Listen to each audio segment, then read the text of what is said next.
So, this is the second part of how the Upanishads point to using breath as the object of meditation to realize the infinite within ourselves. Now, a lot of my videos and a lot of my work is going to be extremely repetitive. There's a reason for that. I'm going to keep repeatedly talking about similar or same ideas from different perspectives because no matter what we do, no matter what kind of path, no matter what kind of ambitions and dreams we aspire towards in life, this one fact remains. This one pursuit always, almost certainly gets sidetracked.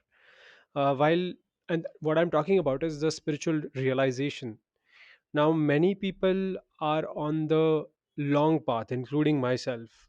And the long path is that we keep postponing it. It's like we want to get the football in our hand, but instead of holding it in our hand, since it's so easy, it's right there because everyone knows that the divine and the ultimate reality, Brahman, Atman, is right within every time, no matter where we go. So we keep postponing it. We keep playing this game of not today, not now. I want to explore a theme. Um, I want to do this, that, take care of my family. I want to achieve goals. And then there are numerous other factors that we bring into picture, like um, and they are very morally correct in the sense that no, I want to serve this community, I want to serve this cause, I want to serve this purpose. But if you go to strict Advaitins and really highly realized masters, they will say that it's not necessary. None of it is. Instead, you rather first focus on realization of the self, and everything else will fall into place once you realize the self within. So, but there is this fear, there's this anxiety that once your meditation deepens, and that's what connects our conversation today with the previous one, the first part, that many people use breath as the object of meditation. And as the meditation deepens, the challenge is that the things that have been taught, one side is that you become the witness. You do not get identified with your mind, your thoughts, your senses, your intellect, and let the world take care of itself. And then there is the other part wherein you're supposed to do your duties, and which would involve justifying certain things. You go on a defense, right? You start using your intellect if somebody is accusing you of not doing your responsibilities or your daily routines as per expectation of the family and society. So this is where the biggest challenge is, and the progress that you've achieved, and in a few days time there's something that happens on a social level or a family level, communal level, and then you lose your progress all of a sudden. So this is an endless loop, an endless progression that never really reaches anywhere.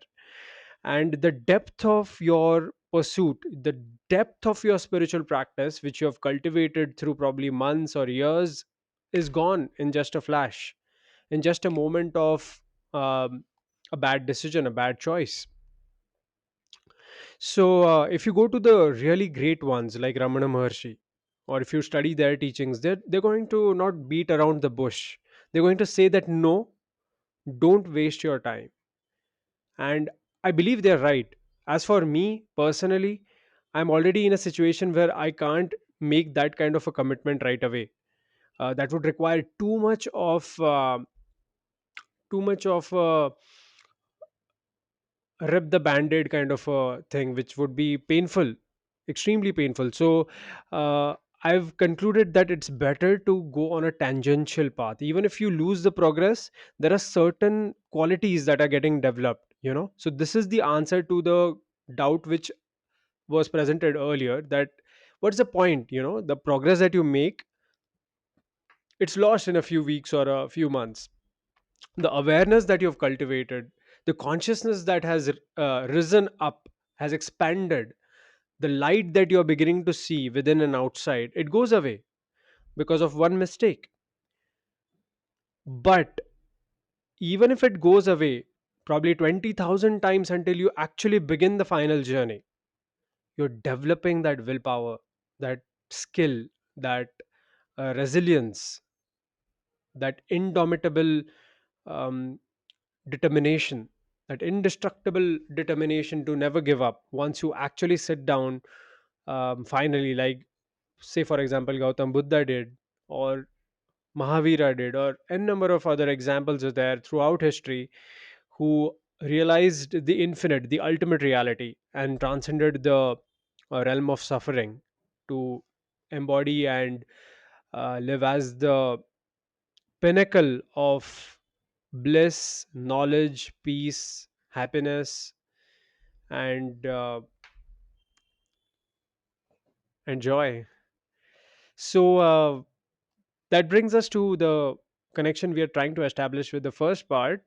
Why it's necessary for me to make the second part is to connect it more with the personal experience. The first part was all about just me exploring the information, the objective information aspect of which methods.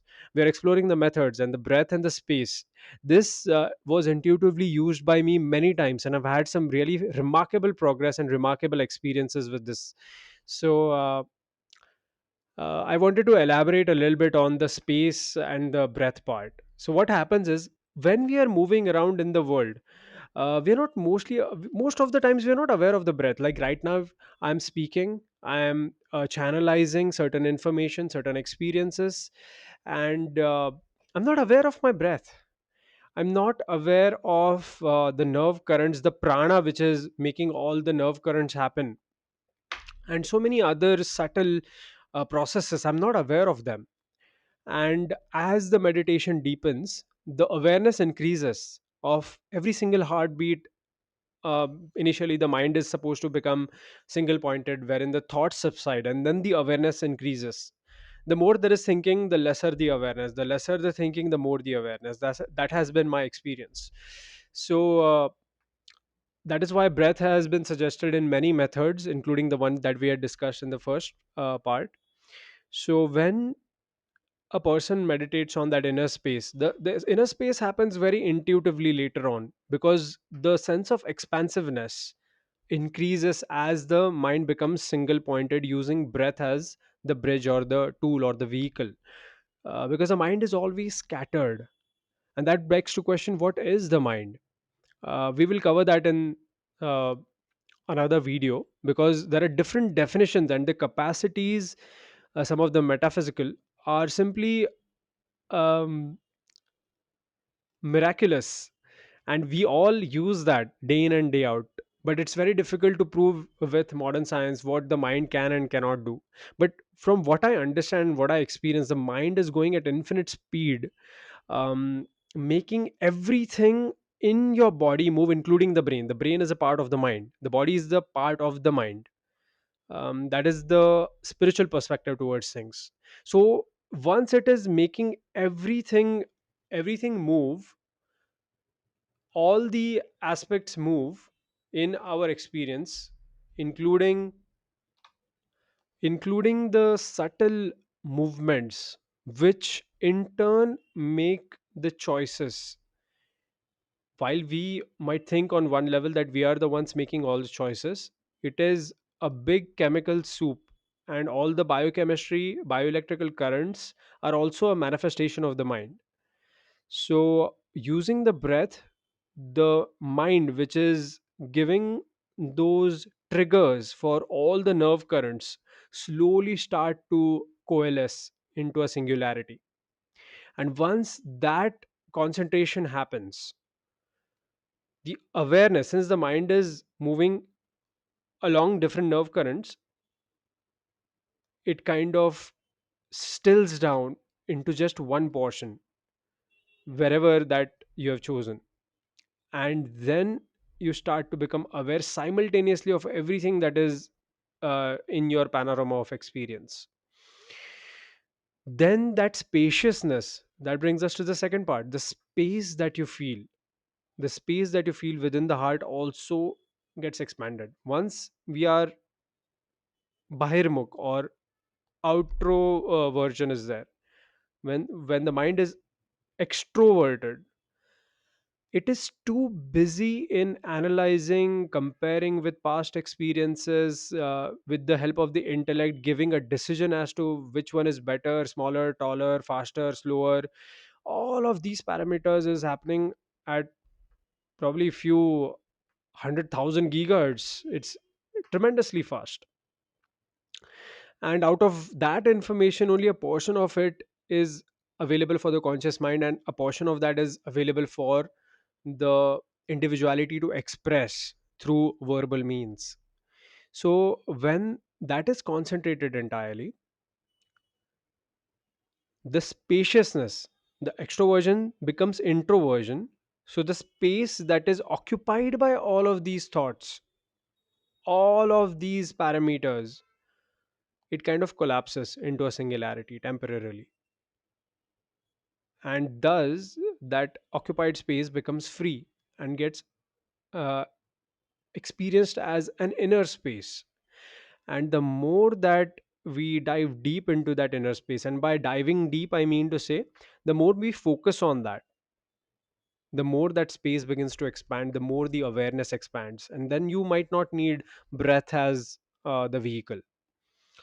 So this is based on, little bit of this is based on my experience, and connecting it with what we were exploring in the first part, that the city of Brahman is a dwelling place. Within it is a small lotus shaped space. Now, this is a very fine nuance. It may be pointing to the chakras, that the chakras are with petals, as you know. At the center is one of the polarities, on the outer side is the opposite polarity. And it's as if the center is moving and touching the periphery to create a particular vibration, which results in the different impulses in the nerves and the nerve currents, which results in the expression of the individual from the depth, at the very depth of the space within. This is what my intuition shows, and from the diagrams that we have seen of different chakras. So this lotus shaped space which Chandogya Upanishad is referring to may be something similar to that, and we will arrive at that when we deepen our meditation in the years to come. So moving on, if a person meditates on the inner space and realizes it, they become one with Brahman. So realization is, what is that realization? Are we supposed to grasp it? Are we supposed to um, analyze it, or take a mental note of it? No, that's not what the Upanishads imply with realization. What they mean by realizing is that you keep the mind on that. So basically, mind has become focused, and then concentration, which implies meditation, is that you sustain that flow of focus on that one particular object, so that there is no awareness left of the mind or the body.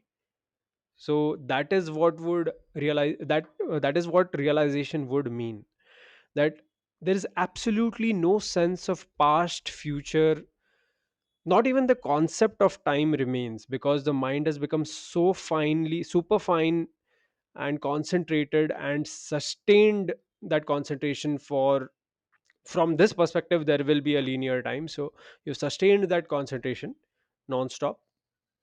Um, so moving on, this concludes the second part, which has elaborated on certain nuances of what we have understood through this particular teaching of Chandogya Upanishad and even Prashna Upanishad, is helping us, guiding us towards realization of the self through the the breath as, or the prana as the object of meditation. And on a subtle level, there are multiple illustrations that we can find on internet as to how the entire universe is a web, an interconnected web through which different subtle currents are passing, and those currents are nothing but prana. And that same prana has been equated with Brahman. The Brahman is the crucible in which prana moves. It is the very, without Brahman, there cannot be prana. Without prana, there cannot be a universe and the beings within it. So that is why, so very rightly, the great Upanishads have pointed and guided us to this particular understanding. And I hope that you can integrate and utilize this amongst the many others. And based on your liking, our liking, we can choose.